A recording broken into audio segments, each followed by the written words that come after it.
রাষ্ট্রপতি নির্বাচন স্থগিত চেয়ে রিট দায়ের করা হয়েছে। বিএনপি মূলত জামাত ইসলামীর পাতানো ফাঁদে পা দিল এবং মির্জা ফখরুলকে রাষ্ট্রপতি প্রার্থী বানানোর মধ্য দিয়ে বিএনপি বিরাট ভুল করল। রাষ্ট্রপতি নির্বাচন নিয়ে বিএনপি তার পুরনো ভুলের বৃত্তে পা দিল। বিএনপিকে মাসুল দিতে হবে। সংবিধানের ৭০ অনুচ্ছেদের বৈধতা নিয়ে প্রশ্ন তুলে রাষ্ট্রপতি নির্বাচনের তফসিল স্থগিত চেয়ে হাইকোর্টে রিট করা হয়েছে। বৃহস্পতিবার সুপ্রিম কোর্টের আইনজীবী অ্যাডভোকেট ইউনুস আলী আকন্দ রিটটি দায়ের করেন। রিটে সংবিধানের ৭০ অনুচ্ছেদের বৈধতা চ্যালেঞ্জ করা হয়েছে। আগামী ২০ তারিখে যে প্রেসিডেন্ট নির্বাচন তার বৈধতা চ্যালেঞ্জ করে রিট করেছি। রুলিং পার্টির সিদ্ধান্তের বিরুদ্ধে ভোট দেয় তাহলে তার সদস্য পদ থাকবে না। এটি একটি গণতান্ত্রিক যে স্পিরিট সেটা থাকে না। গণতন্ত্র of the people, by the people, for the people. সব জল্পনার অবসান ঘটিয়ে বঙ্গভবনের চেয়ারে বসতে যাচ্ছেন ডক্টর মোহাম্মদ ইউনুস। দেশের ২৩তম রাষ্ট্রপ্রধান হচ্ছেন ৮৬ বছর বয়সী এই নোবেলজয়ী। যদি আন্তর্জাতিক হিসাব নিকাশ দেখেন এবং সরকার যদি মনে করে, প্রধানমন্ত্রী মনে করেন যে যেভাবে চলছে সবকিছু বাংলাদেশকে প্রোটেক্ট করতে গেলে this gentleman would be the most eligible ও qualified candidate for this post. তবে বাংলাদেশের নতুন রাষ্ট্রপতি হচ্ছেন ডক্টর ইউনুস। কিন্তু প্রশ্ন হচ্ছে কেন ডক্টর ইউনুসকে রাষ্ট্রের রাষ্ট্রপতি হিসেবে বেছে নিচ্ছে বিএনপি? এতে বিএনপির স্বার্থ কি? ডক্টর ইউনুস কি রাষ্ট্রপতি হতে রাজি হবেন? যিনি ছিলেন সরকারের অন্যতম প্রভাবশালী মন্ত্রী, যিনি নিজের মন্ত্রণালয়ের গণ্ডি পেরিয়ে একই সাথে প্রধানমন্ত্রী এমনকি আইনমন্ত্রীর ভাষায়ও কথা বলতেন, সেই প্রবল পরাক্রমশালী স্বরাষ্ট্রমন্ত্রী সালাউদ্দিন আহমেদকে হঠাৎ করেই সরিয়ে দেওয়া হলো তার পদ থেকে। তার জায়গায় স্বরাষ্ট্র মন্ত্রণালয়ের মতো একেবারে হট সিটে বসানো হলো পানি সম্পদ মন্ত্রী শহীদ উদ্দিন চৌধুরী অ্যানিকে। আসসালামু আলাইকুম দর্শক, বাংলাদেশ ভাইরাল নিউজের নতুন একটি গুরুত্বপূর্ণ নিউজ ভিডিও নিয়ে আপনাদের মাঝে হাজির হলাম। প্রিয় দর্শক, বাংলাদেশের বর্তমান রাজনৈতিক প্রেক্ষাপট জানতে যারা এই ভিডিওটিতে ক্লিক করেছেন তাদের সবাইকে বলবো আপনারা ধৈর্য সহকারে পুরো ভিডিওটি দেখতে থাকুন, কারণ এই ভিডিওটিতে এমন কিছু তথ্য শেয়ার করা হয়েছে যা জানলে আপনারা অবাক হবেন। প্রিয় দর্শক, ইতিমধ্যে আপনারা অনেকগুলো ভিডিওর অংশ বিশেষ দেখে নিয়েছেন এবং আশা করি দেখেই বুঝতে পেরেছেন আজকের ভিডিওটি কতটি গুরুত্বপূর্ণ এবং আকর্ষণীয় হতে চলেছে। এখনো যারা আমাদের চ্যানেলটি সাবস্ক্রাইব করেননি তাদের সবাইকে বলবো আমাদের চ্যানেলটি সাবস্ক্রাইব করে পাশে থাকা বেল আইকনটা অন করে দিবেন, আর যারা ইতিমধ্যেই সাবস্ক্রাইব করেছেন তাদেরকে অসংখ্য ধন্যবাদ। তো প্রিয় দর্শক, চলুন আর কথা বাড়াবো না, একটি লাইক দিয়ে মূল ভিডিওতে যাওয়া যাক। ৫ই আগস্টের পর থেকে যার প্রতাপ দেখে অনেকেই ভেবেছিলেন বিএনপিতে তারেক রহমানের পর তিনিই হয়তো সবচেয়ে ক্ষমতাধর ব্যক্তি। সেই সালাউদ্দিন আহমেদকে কেন এভাবে ডানা ছেটে দেয়া হলো? কেন তাকে সরিয়ে দেয়া হলো তুলনামূলক কম গুরুত্বপূর্ণ এলজিআরডি মন্ত্রণালয়? অন্যদিকে ভারতের মাটিতে বসে প্রবীণ সাংবাদিক সুবীর ভৌমিক সালাউদ্দিন আহমেদকে নিয়ে এমন কি বিস্ফোরক দাবি করলেন যা শুনে চোখ কপালে উঠেছে খোদ রাজনৈতিক বিশ্লেষকদেরও। র অফিসারদের পায়ে ধরার যে অভিযোগ সুবীর ভৌমিক করেছেন তার পেছনের আসল রহস্য কি? দেশের রাজনীতি, তারেক রহমানের মাস্টার স্ট্রোক এবং সালাউদ্দিনের এই অভাবনীয় পতনের পেছনের সমস্ত অজানা গল্প জানতে ভিডিওটি না টেনে একেবারে শেষ পর্যন্ত দেখার অনুরোধ রইল। দেশের ২৩তম রাষ্ট্রপতি হিসেবে মির্জা ফখরুল ইসলাম আলমগীরের নাম ঘোষণার পর থেকেই মন্ত্রিসভায় একটি বড় ধরনের রদবদলের আভাস পাওয়া যাচ্ছিল। যেহেতু মির্জা ফখরুল ইসলাম আলমগীর স্থানীয় সরকার পল্লী উন্নয়ন ও সমবায় বা এলজিআরডি মন্ত্রণালয়ের দায়িত্বে ছিলেন, তাই তার পদত্যাগের পর স্বাভাবিকভাবেই এই পদটি শূন্য হয়ে যায়। আর ঠিক এই সুযোগটি কাজে লাগালেন বিএনপির চেয়ারম্যান ও প্রধানমন্ত্রী তারেক রহমান। শূন্য হওয়া এলজিআরডি মন্ত্রণালয়ে তিনি বসিয়ে দিলেন সালাউদ্দিন আহমেদকে, আর সালাউদ্দিনের ছেড়ে দেওয়া সবচেয়ে স্পর্শকাতর এবং চ্যালেঞ্জিং স্বরাষ্ট্র মন্ত্রণালয়ের দায়িত্ব তুলে দিলেন শহীদ উদ্দিন চৌধুরী অ্যানির কাঁধে। কাগজে কলমে এটি একটি সাধারণ দফতর পুনর্বন্টন মনে হলেও রাজনীতির ভেতরের খবর যারা রাখেন তারা খুব ভালো করেই জানেন এটি আসলে সালাউদ্দিন আহমেদের ব্যর্থতার এক বিশাল আমল নামার চূড়ান্ত ফলাফল। ৫ই আগস্টের ছাত্র জনতার গণ অভ্যুত্থানের পর যখন নতুন সরকার গঠিত হয় তখন স্বরাষ্ট্র মন্ত্রণালয়ের মতো এত গুরুত্বপূর্ণ পদে সালাউদ্দিন আহমেদকে বসানো নিয়ে দলের ভেতরেই চাপা ক্ষোভ ছিল। রুহুল কবির রিজভী, ডক্টর খন্দকার মোশাররফ হোসেন, নজরুল ইসলাম খান, ডক্টর আব্দুল মঈন খানের মতো অসংখ্য ত্যাগী, বর্ষিয়ান এবং চরম দুঃসময়ে দলের হাল ধরে রাখা নেতারা যখন অনেকটাই কোণঠাসা, তখন দীর্ঘ সময় ভারতের শিলংয়ে বসে থাকা সালাউদ্দিন আহমেদকে এই হট সিট উপহার দেওয়াটা অনেকেই মেনে নিতে পারেননি। তারপরেও মানুষের একটা প্রত্যাশা ছিল হয়তো তিনি তার কাজের মাধ্যমে এই পদ প্রাপ্তির যৌক্তিকতা প্রমাণ করবেন, কিন্তু বাস্তবে ঘটল ঠিক উল্টোটি। বিগত ৬ মাসে দেশের আইন শৃঙ্খলা পরিস্থিতির কোনো দৃশ্যমান উন্নতি তো হয়নি, বরং সব যেন কেবল অবনতির দিকেই গেছে। দায়িত্ব নেওয়ার পর থেকে তার সামনে সবচেয়ে বড় চ্যালেঞ্জ ছিল দেশের আইন শৃঙ্খলা পরিস্থিতিকে উন্নত করা, চাঁদাবাজি বন্ধ করা, সন্ত্রাসীদের বিরুদ্ধে কঠোর অবস্থান নেওয়া এবং অবৈধ অস্ত্র উদ্ধার করা। মার্চ মাসে তিনি পুলিশকে নির্দেশ দিয়েছিলেন চাঁদাবাজ ও অস্ত্রধারী সন্ত্রাসীদের তালিকা করে ব্যবস্থা নেয়ার। মে মাসে আইনশৃঙ্খলা বাহিনী দেশব্যাপী বিশেষ অভিযানও শুরু করে। ঢাকা মেট্রোপলিটন পুলিশ 1254 জন চাঁদাবাজের একটি তালিকাও তৈরি করে। বলা হয়েছিল চাঁদাবাজ যে দলেরই হোক, যত প্রভাবশালী হোক, কাউকে ছাড় দেওয়া হবে না। কিন্তু কয়েক মাস পর যখন সরকারকে আবারও দেশব্যাপী চাঁদাবাজদের বিরুদ্ধে অল আউট অভিযান চালানোর ঘোষণা দিতে হয়, তখন স্বাভাবিকভাবেই প্রশ্ন ওঠে সালাউদ্দিন আহমেদের আগের উদ্যোগগুলো তাহলে কতটা কার্যকর ছিল। মানুষ আসলে পরিসংখ্যান বা লম্বা চওড়া রাজনৈতিক বক্তব্য দেখতে চায় না। সাধারণ মানুষ চায় রাতে নিরাপদে বাড়ি ফিরতে, ব্যবসায়ীরা চান চাঁদাবাজির ভয় ছাড়া স্বাধীনভাবে ব্যবসা করতে। কিন্তু সালাউদ্দিন আহমেদের শাসন আমলে আমরা কি দেখলাম? দলের নাম ভাঙিয়ে একদল সুবিধাবাদী মানুষ সারা দেশে চাঁদাবাজি, দখলবাজি আর সন্ত্রাসের রাজত্ব কায়েম করলো। আর স্বরাষ্ট্র মন্ত্রণালয় থেকে কেবলই ফাঁকা আওয়াজ দেওয়া হলো যে আইন শৃঙ্খলা পরিস্থিতি সম্পূর্ণ নিয়ন্ত্রণে আছে। একটি হত্যাকাণ্ডের পর আসামি গ্রেফতার করার চেয়ে সেই হত্যাকাণ্ডটি যেন ঘটতেই না পারে সেই পরিবেশ তৈরি করাই স্বরাষ্ট্রমন্ত্রীর মূল কাজ। কিন্তু পুলিশ প্রশাসনের উপর তিনি কোনো কার্যকর নিয়ন্ত্রণ প্রতিষ্ঠা করতে পারলেন না। এই চরম ব্যর্থতাগুলো কখনোই তারেক রহমানের নজর এড়ায়নি। নির্বাচনের আগে এবং পরে তারেক রহমান অত্যন্ত স্পষ্টভাবে একটি বার্তা দিয়েছিলেন। তিনি বলেছিলেন তিনি সকল মন্ত্রণালয়, সকল মন্ত্রী এবং এমপিদের কাজের উপর কড়া নজর রাখছেন। কে কেমন পারফর্ম করছেন, কার দ্বারা মানুষের কতটুকু উপকার হচ্ছে, তার সবকিছু রিপোর্ট তার কাছে যাচ্ছে। তারেক রহমান প্রমাণ করে দিলেন দলে কেউ অপরিহার্য নয়। ব্যর্থ হলে, কথা দিয়ে কথা না রাখতে পারলে তাকে যে সরে যেতেই হবে, সালাউদ্দিন আহমেদকে স্বরাষ্ট্র মন্ত্রণালয় থেকে সরিয়ে দিয়ে পুরো দেশের রাজনৈতিক অঙ্গনে সেই কঠোর বার্তাই যেন দিয়ে রাখলেন তারেক রহমান।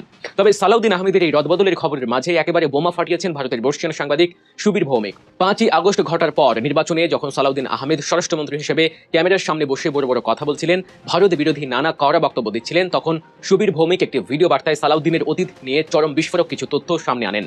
সুবীর ভৌমিকের একটি ভিডিও সোশ্যাল মিডিয়ায় ছড়িয়ে পড়ে, যেখানে সুবীর ভৌমিক সরাসরি সালাউদ্দিন আহমেদকে উদ্দেশ্য করে বলেন, এত ভয় কেন? সালাউদ্দিন সাহেব বড় বড় কথা বলছেন, আমার নাম করে হইচই করেছেন শুনেছি। তিনি প্রশ্ন তুলেছেন। সুবীর ভৌমিক এই বলে সেই বলে, সালাউদ্দিন সাহেব আপনি তো আমার কোনো প্রশ্নের উত্তর দিচ্ছেন না। আপনি 7 বছর ভারতে কেন বসেছিলেন? তখন ইন্ডিয়ার পায়ে ধরেন নাই? কেন বলেননি যে আমাকে দেশে ফেরত পাঠিয়ে দিন? আপনি তো তখন ভয়ে কাঁপছিলেন। আপনি বলেছিলেন আমাকে দেশে ফেরত পাঠাবেন না, তাহলে র্যাব আমাকে মেরে ফেলবে, র্যাপিড অ্যাকশন ব্যাটালিয়ন আমাকে ভারতের সীমানায় পেলেই খুন করবে। সুবীর ভৌমিক এখানেই থামেননি। তিনি ভারতের গোয়েন্দা সংস্থা রয়ের কর্মকর্তাদের সাথে সালাউদ্দিনের গোপন আতাতের কথাও ফাঁস করে দেন। তিনি অত্যন্ত ক্ষোভের সাথে বলেন, আপনি কি তখন রয়ের লোকদের পায়ে ধরে বলেন নাই আমাকে বাঁচান? সুরেশ কালেরার পায়ে ধরেন নাই, যে তখন শিলংয়ের স্টেশনের চিফ ছিল? এখন এত বড় বড় কথা বলছেন। আপনাদের সব কুকীর্তি তো আমাদের জানা আছে। কার কোথায় কি টিকিট বাঁধা আছে আমরা সব জানি।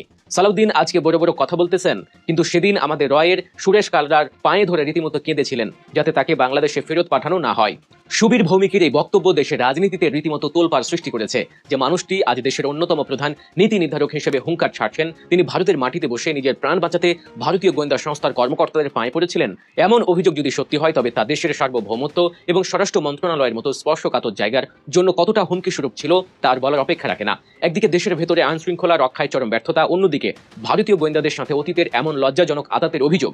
সব মিলিয়ে সালাউদ্দিন আহমেদের আমলনামা এতটাই ভারী হয়ে গিয়েছিল যে তাকে হট সিট থেকে সরানো ছাড়া তারেক রহমানের সামনে আর কোনো বিকল্প ছিল না। এখন সবচেয়ে বড় প্রশ্ন হলো, নতুন স্বরাষ্ট্রমন্ত্রী শহীদ উদ্দিন চৌধুরী এনি কি পারবেন এই পরিস্থিতির পরিবর্তন করতে? পানি সম্পদ মন্ত্রণালয় থেকে তাকে একেবারে সরাসরি স্বরাষ্ট্র মন্ত্রণালয়ের মতো জটিল জায়গায় নিয়ে আসা হয়েছে। তার সামনে এখন বিশাল পাহাড় সম চ্যালেঞ্জ। সালাউদ্দিন আহমেদ যে কাজগুলো করতে চরমভাবে ব্যর্থ হয়েছেন, পুলিশ প্রশাসনকে যেভাবে দলীয় প্রভাবমুক্ত করতে পারেননি, চাঁদাবাজদের সিন্ডিকেট যেভাবে ভাঙতে পারেননি, এনিকে এখন সেই অসমাপ্ত কাজগুলোই করে দেখাতে হবে। জনগণ আর কোনো অজুহাত শুনতে চায় না। তারা চায় রাস্তায় নিরাপত্তা, ব্যবসায়িক প্রতিষ্ঠানের চাঁদামুক্ত পরিবেশ এবং একটি পেশাদার পুলিশ বাহিনী। এনি কি পারবেন তারেক রহমানের আস্থার প্রতিদান দিতে, নাকি তিনিও হারিয়ে যাবেন ব্যর্থ মন্ত্রীদের লম্বা তালিকায়? রাষ্ট্রপতি নির্বাচন স্থগিত চেয়ে রিট দায়ের করা হয়েছে। দর্শক, আরেকদিকে জামাত ইসলামী বলছে জিতবো কি হারবো সেটা নয়, প্রতিদ্বন্দ্বিতা ছাড়া নির্বাচন চাই না। এখন এই দুইটা বিষয় যদি একত্রে মেলান, তাহলে যদি যে রিট দায়ের করা হয়েছে রাষ্ট্রপতি নির্বাচন স্থগিত চেয়ে 70 অনুচ্ছেদ প্রশ্নটা সামনে এনে ওইটার উপর ভিত্তি করে যদি কোর্ট রাষ্ট্রপতি নির্বাচন স্থগিত করে যে না, যেহেতু 70 অনুচ্ছেদ নিয়ে কথা হয়েছে, একটা ঐকমত হয়েছে, অতএব 70 অনুচ্ছেদের শুরু হওয়ার আগ পর্যন্ত রাষ্ট্রপতি নির্বাচন বন্ধ থাকবে, যদি এরকম কোনো সিদ্ধান্ত অলৌকিকভাবে কোর্ট দিয়ে থাকে, তাহলে অবশ্যই জামাত তাতে খুশি। কারণ স্পষ্ট জামাত নেতারা বলছেন যে প্রতিদ্বন্দ্বিতা ছাড়া নির্বাচন চাই না। তার মানে এখানে তো প্রতিদ্বন্দ্বিতার কোনো সুযোগ নেই, প্রতিদ্বন্দ্বিতা চায় জামাত। এবং জামাত এটা বলেছে যে জুলাই সনদ বাস্তবায়ন হলে কর্নেল ওলি জিততেন, যদিও এই কথাটা মোটেও ঠিক নয়। যদি এখন জুলাই সনদ অনুযায়ী গোপন ব্যালটে ভোট দেওয়ার সুযোগ থাকতো এবং ফ্লোর ক্রসিং যদি না থাকতো, তাহলে জামাত জোট মনোনীত প্রার্থীকে এমপিরা ভোট দিত, এটা পুরোটাই একটা ফাও কথা। অবশ্যই বিএনপি রাজাকার পুত্র হোক আর যাকেই হোক না কেন, যাকেই নমিনেশন দিত বিএনপির এমপিরা তাকেই ভোট দিত। আমি মনে করি না যে হামিদুর রহমান আজাদের এই বক্তব্যের কোনো তাৎপর্য আছে, এমন একজনও আপনি পেতেন না বিএনপির মধ্য থেকে যিনি বিএনপি নমিনেটেড রাষ্ট্রপতি প্রার্থীকে ভোট না দিয়ে জামাত মনোনীত রাষ্ট্রপতি প্রার্থীকে ভোট দিতেন না। এটা কখনোই ঘটতো না, এটা পাও কথা। তবে হ্যাঁ, ডেফিনেটলি বিএনপি ক্ষমতা এসেছে, তাদের সংসদের সংখ্যাগরিষ্ঠতা, সেখানে সংসদ সদস্যদের যদি কোনো ভোটাধিকার প্রশ্ন আসে তারা তো এমনিতেই জিতবে, এটা তারা ডিজার্ভ করে। কিন্তু আপনি মিনিমাম স্বাধীনতাটা তো রাখেন, যদি কোনো কারণে, যদি বাই চান্স এরকম কোনো পরিস্থিতি হয়, অথবা ভোট কে কাকে দিয়েছে একজন লোক যদি ভোট দিতে চেয়ে থাকে, অথবা মানলাম যে যেটা আমার বিশ্লেষণ যে বিএনপি জোটের কেউ জামাত মনোনীত প্রার্থীকে ভোট দিতে আসবে না, তবে জামাত জোটের কেউ বিএনপি নমিনেটেড প্রার্থীকে ভোট দিতে পারে। এটা তো দিতে চাইলে তো তার অধিকার রয়েছে। যে অনেকে আছেন মির্জা ফখরুলের ভক্ত, যেমন শিবিরের সাবেক সভাপতি দেলোয়ার, তিনি যদি এমপি হতেন তিনি হয়তো মির্জা ফখরুলকে ভোটটা দিতেন, তিনি যেভাবে বলেছেন। যে দর্শক, এখন যদি কোর্ট বৃহস্পতিবার শুনানি হবে, শুনানি হলে স্থগিত করার যথেষ্ট যৌক্তিকতা আছে, কিন্তু আপনারা তো জানেন যে এগুলো মূলত সরকার ইচ্ছার উপর নির্ভর করে। সরকার যদি কোনো নাটকীয় খেলা বা পাতানো এরকম কিছু করে থাকে যে না তারা ইচ্ছা করে রাষ্ট্রপতি নির্বাচন স্টে করিয়ে দিবে, এটা তারা করতে পারে। কিন্তু এই যে রিট, হাইকোর্টের যে রিট, এই খবরটা একটু আমরা দেখি, এটার উপর ভিত্তি করে আমার মনে হয় না যে স্থগিত হবে। রাষ্ট্রপতি নির্বাচন হয়ে গেছে, রাষ্ট্রপতি ফাইনাল হয়ে গেছে মির্জা ফখরুল ইসলাম আলমগীর। বাকি যে প্রক্রিয়াগুলো আছে এটা দুধবাদ, এর কোনো তাৎপর্য নেই। অতএব এটা বিএনপি এখানে ফিরবে না। সংবিধানের 70 অনুচ্ছেদের বৈধতা নিয়ে প্রশ্ন তুলে রাষ্ট্রপতি নির্বাচনে তফসিল ঘোষণা চেয়ে হাইকোর্টে রিট করা হয়েছে। সুপ্রিম কোর্টের আইনজীবী অ্যাডভোকেট ইউনুস আলী আকন্দ রিটটি দায়ের করেন। ইউনুস আলী আকন্দ কে? ইউনুস আলী আকন্দ মূলত জাতীয় পার্টি আওয়ামী লীগের হয়ে খেলেন।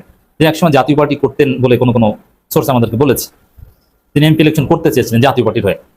তো সেই জায়গায় হ্যাঁ, ইউনুস আলী আকন্দ অনেক বড় মাপের আইনজীবী, সংবিধান বিশেষজ্ঞ, বাট তার খেলায় নির্বাচন স্থগিত হবে না। আর দ্বিতীয় কথা, বাংলাদেশে এখনো ভারত অনেক কিছু ঘটিয়ে দিতে পারে। তো সেই জায়গায় যেহেতু এর পছন্দ মতো লোক নির্বাচিত হয়ে গেছে, অতএব এই নির্বাচন ঠেকানোর কোনো চেষ্টা সিরিয়াসলি ভারতপন্থী যারা আছে, রপন্থী যারা আছে বা এর কথা যারা চলে, জাতীয় পার্টি কিংবা আওয়ামী লীগ, তারা এটা করবে না। অতএব এই রিট খারিজ হয়ে যাবে। আর যেহেতু কোর্ট অবশ্যই বর্তমান সংবিধান অনুযায়ী রায় দিবে, তো বর্তমান সংবিধানে 70 অনুচ্ছেদ আছে, আর জুলাই সনদের তো সাংবিধানিক বৈধতা পায়নি। এখন জুলাই সনদ বা ঐকমত বা গণভোটের যে রায়, এটা সাংবিধানিক ভিত্তি এখনো নাই। অতএব কোর্ট কিসের উপর ভিত্তি করে 70 অনুচ্ছেদ প্রশ্নকে সামনে রেখে রাষ্ট্রপতি নির্বাচন স্থগিত করবে? না, এর কোনো সম্ভাবনা নাই। কোর্ট এটাকে খারিজ করে দিবে। অতএব মির্জা ফখরুল সময় মতোই রাষ্ট্রপতি হতে যাচ্ছে। তবে যদি স্থগিত করতো, যেমন এতে খুশি হতে, এতে কোনো সন্দেহ নেই, যেমতের মনের মতো হতো। রিটে সংবিধানের 70 অনুচ্ছেদে বৈধতা চ্যালেঞ্জ করা হয়েছে। সংবিধানের 70 অনুচ্ছেদ বলা হয়েছে, কোনো নির্বাচনে কোনো রাজনৈতিক দলের প্রার্থী রূপে মনোনীত হইয়া কোনো ব্যক্তি সংসদ সদস্য নির্বাচিত হইলে তিনি যদি উক্ত দল হইতে পদত্যাগ করেন অথবা সংসদে উক্ত দলের বিপক্ষে ভোট প্রদান করেন, তাহলে সংসদে তাহার আসন শূন্য হইবে, তবে তিনি সেই কারণে পরবর্তী কোনো নির্বাচনে সংসদ সদস্য হইবার অযোগ্য হইবেন না। রিটকারী আইনজীবীর দাবি, এই বিধানের কারণে সংসদ সদস্যরা স্বাধীনভাবে ভোট দেওয়ার সুযোগ থেকে বঞ্চিত হন। কথা তো যৌক্তিক, আমরা তো এই প্রশ্ন শুরু থেকে তুলে আসছি। এতে তাদের গণতান্ত্রিক অধিকারও বাধাগ্রস্ত হচ্ছে। এই কারণে রাষ্ট্রপতি নির্বাচনের বর্তমান প্রক্রিয়া স্থগিত চেয়ে আদালতের হস্তক্ষেপ চাওয়া হয়েছে। এটা জনগণের প্রত্যাশা, কিন্তু এটা করবে না, যেহেতু এই যে আদালতকে সংবিধান অনুযায়ী তো রায় দিতে হবে। তবে হ্যাঁ, হাইকোর্টের, সুপ্রিম কোর্টের অধিকার রয়েছে সংবিধানের কোনো একটা ধারাকে অবৈধ ঘোষণা করা, স্থগিত করা, এটা তাদের অধিকার রয়েছে। কিন্তু সেই অধিকার এক্সারসাইজ করারও একটা প্রক্রিয়া আছে। কোনো একটা, যেমন 70 অনুচ্ছেদের বৈধতা নিয়ে হাইকোর্ট প্রশ্ন তুলতে পারে, বাট প্রশ্ন তুলে তার উপর ভিত্তি করে নির্বাচন স্থগিত করতে পারে না। তো এটা করবে না, রিট খারিজ হওয়ার সম্ভাবনা বেশি আমি মনে করি। কোর্টের ইনহারেন্ট পাওয়ার রয়েছে, কিন্তু সেই ইনহারেন্ট পাওয়ার এখানে এটা সরকার ইচ্ছার উপর নির্ভর করবে। আর যদি স্থগিত হওয়ার সম্ভাবনা থাকতো, এত ঘটা করে মির্জা ফখরুলকে এভাবে রাষ্ট্রপতি প্রার্থী করা হতো বলে আমি মনে করি না। অন দি আদার হ্যান্ড, জামাত খুশি হতো 70 অনুচ্ছেদকে সামনে রেখে নির্বাচন স্থগিত করলে। যদি 70 অনুচ্ছেদের প্রতি জামাতের যে প্রেম আছে সেটা আমরা জানি, সেটা আর এক আলাপ। তো ওভারঅল এই রাষ্ট্রপতি নির্বাচনে জামাতের খেলাটা সুন্দর হলো না ওইভাবে। কারণ হচ্ছে এখানে যেসব কথাবার্তা বলছে জামাত, সেটা উদ্ভট যে জুলাই সনদ বাস্তবায়ন হলে জামাতের প্রার্থী জিততো, এটা ভালো কথা, কখনোই জিততো না। বরং জামাত যদি রাজপথে কর্মসূচি দিত, তারা এই নির্বাচন বর্জন করতো, তারা যদি কোর্টে যেত, রিট করতো, এই নির্বাচন ঠেকানোর চেষ্টা করতো, জুলাই সনদ বাস্তবায়নের আগে যে রাষ্ট্রপতি নির্বাচন করা যাবে না, এই প্রশ্ন তুলে যদি একটা হইচই লাগিয়ে দিত Jamaat, that would be correct politics. Jamaat couldn't do that. তো এখন যেটা করছে, নির্বাচনে অংশগ্রহণ করছে, আবার বলছে যে প্রতিদ্বন্দ্বী নির্বাচন চাই না, আবার বলছে যে আমরাই জিততাম, আবার বলছে না নিশ্চিত পরাজয় এটা জানি। তারপর আচ্ছা, এই যে একটা যুক্তি দিচ্ছে যে গণতন্ত্রের স্বার্থে আমরা নির্বাচনে অংশগ্রহণ করছি। আচ্ছা, নিশ্চিত পরাজয় জেনে নির্বাচনে অংশগ্রহণ করা, এটা গণতন্ত্রের কোন স্বার্থ? এমপিদের হাত পা বাঁধা নিজ দলের প্রার্থীকে ভোট দিতে হবে, এতে কিভাবে গণতন্ত্র রক্ষা হয়? এই জায়গায় গণতন্ত্রের সৌন্দর্যটা আছে কোথায়? এইসব উদ্ভট যুক্তিতর্ক চলছে দেখছি। যদি আন্তর্জাতিক হিসাব নিকাশ দেখেন এবং সরকার যদি মনে করে, প্রধানমন্ত্রী মনে করেন যে যেভাবে চলছে সবকিছু বাংলাদেশকে প্রোটেক্ট করতে গেলে this gentleman would be the most eligible or qualified candidate for this post. Now, he's not a serious politician, but his connections and influence is enormous. If he becomes the president, আমেরিকার জন্য ভালো, আমেরিকার সাথে সম্পর্কের ক্ষেত্রে ভালো, জাতিসংঘের সাথে সম্পর্কের ক্ষেত্রে ভালো, মধ্যপ্রাচ্যের ক্ষেত্রে সম্পর্কে ভালো, ইভেন চীনের সাথে সম্পর্কের ক্ষেত্রে ভালো, সব জায়গাতে জয় জয়কার। ই ইজ দ্য মোস্ট, এবং এটা আমরা বলেছিলাম, এটা যতক্ষণ পর্যন্ত মানে আওয়ামী লীগের শেখ হাসিনার এই ভারতীয় আগ্রাসন থেকে ঠেকানো না যাবে, এর বাহিরে কৌশল আর কোনো কিছু হতেই পারে না। আপনি যদি মনে করেন, যদি বর্তমান প্রধানমন্ত্রী সিদ্ধান্ত নেন উনাকে প্রেসিডেন্ট বানাবেন, বিশ্বাস করেন এখন পর্যন্ত উনি যত সিদ্ধান্ত নিয়েছেন, এখন পর্যন্ত উনার জীবনে, this would be the biggest and the most successful and the right decision, ladies and gentlemen. Yeah. এবং এটা আওয়ামী লীগের এবং ভারতকে কাঁপিয়ে দেওয়ার জন্য সিরিয়াস কাজ। উনাকে যদি প্রেসিডেন্ট বানান প্রধানমন্ত্রী, ট্রাস্ট মি, সরকারের সমালোচনা করার আগে বুঝে শুনে করবেন আপনি। আমি আজকে সিগন্যাল দিয়ে গেলাম আপনাদেরকে, কেন এখানে অন্য একটা উদ্দেশ্য ক্লিয়ারলি বোঝা যাচ্ছে। That's what we want. এছাড়া আমি আবার বলছি, আমরা ভুল করেছি, ভুল করে ফেলছেন আপনারা। জামাতের অনেক ভুল আছে, এনসিপি ভুল করেছে। তারা ঘুম থেকে উঠে তারা বাংলাদেশের কেজিবি কলোনির রাজনীতি নিয়ে তারা সিদ্ধান্ত নেন। নাও, ঘুম থেকে উঠে প্রথমেই দেখবেন আমেরিকান সিএনএন কি বলছে, যদিও কর্পোরেট মিডিয়া, আল জাজিরা কি বলছে, এটা দেখার পরে সিদ্ধান্ত নেবেন আপনি ওই মালিবাগের মতিঝিলের কেজিবি কলোনির মুড়ে গিয়ে কি রাজনীতি করবেন। যদি এটা মাথায় আনতে পারেন, মনে রাখবেন আপনি বাংলাদেশ পরিবর্তন করার রাজনীতি শিখে গেছেন। এর বাইরে যাই কিছু করেন, বুয়া, ফক্কিবাজ, স্টুপিড, এবং এটা কোনো কাজে আসবে না। That's what it is. আমি এই কথার অর্থ অনেক গভীর আছে, বোঝার জন্য আমি আপনাদের খালি বলে গেলাম। এর বাইরে আপনি রাষ্ট্র পরিচালনা করতে পারবেন না। প্রতিদিন আপনি যে হাসি দিবেন, এই হাসিটা দেওয়ার আগে বুঝতে হবে তাহলে ঠান্ডা আমেরিকাতে আসছে। If you can believe it, you can fix your country. If not, you'll be failed. You will be lost. Your dignity, sovereignty to India. I'm telling you today. Just because everything, whatever I say, just because India is our neighbor. That's why. Nasty একটা country. পৃথিবীতে এমন জঘন্যতম nasty country আমি আমার পৃথিবীতে কোথাও দেখি নাই। বিশ্বাস করেন, মানুষ নয়, গভর্নমেন্টের কথা বলছি। Please don't take me otherwise. There are many good people in India, serious good Hindu in India, everywhere. এবং বিজেপি গভর্নমেন্টের পতন অবশ্যই 2টা বছর দেশটাকে রক্ষা করেন এনসিপি, জামাত, বিএনপি। তারা কোন দিকে যায় দেখবেন আপনারা। 2টা বছর প্রেসিডেন্ট ট্রাম্প থাকা অবস্থা পর্যন্ত দেশটাকে প্রোটেক্ট করে রাখেন ঐক্যের মাধ্যমে। ইয়েস, যদি পারেন এই দেশকে টিকাতে পারবেন, এর বাহিরে কোন হিসাব আপনি মিলাতে পারবেন না। কিন্তু আমি আবার বলছি, কেননা মানে ভারতে নরেন্দ্র মোদী গভর্নমেন্টের পতন অবশ্যই অনিবার্য। ট্রাস্ট মি, অনিবার্য। আমি আপনাকে জেনে শুনে এই কথাটা বলছি। প্রিয় দর্শক, ইতিমধ্যে আপনারা আমাদের পুরো ভিডিওটি দেখেছেন। ভিডিওটি দেখে কি জানলেন এবং বুঝলেন? অবশ্যই আপনাদের মূল্যবান মতামতটা আমাদের কমেন্ট বক্সে জানাতে ভুলবেন না। এখনো যারা আমাদের চ্যানেলটি সাবস্ক্রাইব করেননি, তাদের সবাইকে বলবো আমাদের চ্যানেলটি সাবস্ক্রাইব করে পাশে থাকা বেল আইকনটা অন করে দিবেন, এরকম নিত্য নতুন প্রতিদিন গরম গরম নিউজ আপডেট পেতে। ধন্যবাদ সবাইকে।